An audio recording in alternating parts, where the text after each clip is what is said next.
Why do we call prophets prophets? Is that a linguistic question? Because I don't know. It's a linguistic observation. Okay. In general, there are very strong connections between two words which are pronounced exactly the same way but written differently.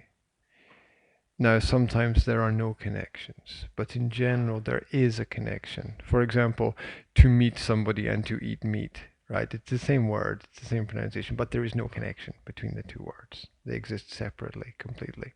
But the principle of prophet as religious leader and profit as in, say, making money, Mm-hmm.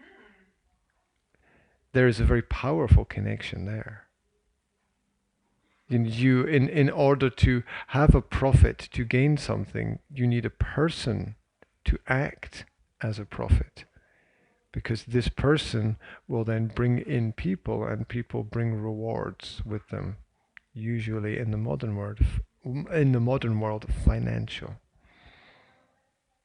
And so there's a very powerful connection between those two words, and it's a very obvious connection if you look at the religious world, where those people who profess or claim to have an understanding or connection with God call themselves prophets, and many of them, not all of them, but many of them, as a result of their work, actually gain financial reward or some other kind of profit, for example, fame.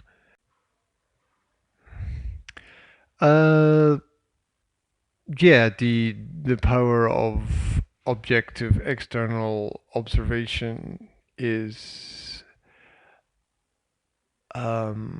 what's the word? All seeing, all knowing, the eternal, and extremely important, which is why the principle of God is extremely important, whether a person believes or not. The principle is very powerful. Um, there are lots of false prophets because there's a lot you can gain from that. You look throughout history, there are nothing but prophets constantly uh, presenting their ideas and opinions, or uh, what we call piggybacking, jumping on the back of something in order to get a free ride. I haven't heard it before. Yeah, a piggyback is when you carry someone on your Yeah. back. Yeah, so piggybacking is there's a movement or a philosophy or an industry, and you sort of catch the wave as it passes, and you have some benefit from doing that, um, which has happened a lot in history. Um, it's hard, or it's very complicated to define what is right and wrong in terms of religion. One of the big problems that I see is that Christianity came after Christ.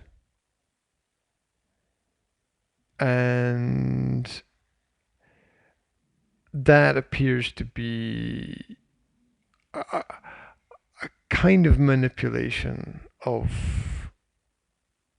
the principle of what we call God, because Christ was never Christian. And so, Christian? yeah, Christ was never Christian. Christians are the followers of the Christ. Yeah, yeah. That's a very good definition of exactly what it is. Um, and I think it's important to understand that they are the followers of Christ. They are not Christ, and as followers of Christ, they are in a different psychological and mental position from those who believed pre-Christ.